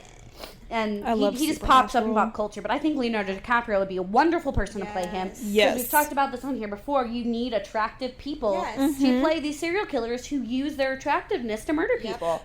And Zac Efron. Scorsese, amazing. So I really hope this film gets made. Also, it's a wonderful book, and it talks about something really important in American history. So, yeah, there's tons of information on him. I just kind of wanted to highlight a couple of things that I thought were interesting. Yeah. And there is a Last Podcast on the Left. There's a 2-episode series on him that Colin really enjoys. It's basically like a cooler dude version of our podcast. So if you're a dude, go listen to the Last Podcast on the Left as well as ours, because they have dude humor.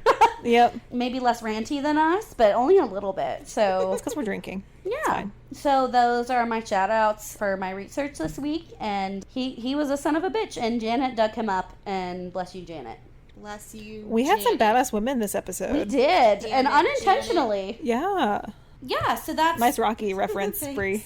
Had to throw also, my I two keep cents into thinking of The this Good Place, episode. Janet. Janet's a cool name. The Good Janice Place is Yeah. so good. Janet, you are great. All the Janets. Yes. Yeah, so that's H.H. Holmes, a.k.a. Mudget, a.k.a. son of a bitch. Yep. Well, we hope you enjoyed your tour of Chicago. Bye. Bye. Follow us on Instagram at Darkside Tour Guides and on Twitter at Darkside Guides. Give us a like on Facebook at Darkside Tour Guides. Visit the blog at darksidetourguide.wordpress.com or email us at darksidetourguides@gmail.com.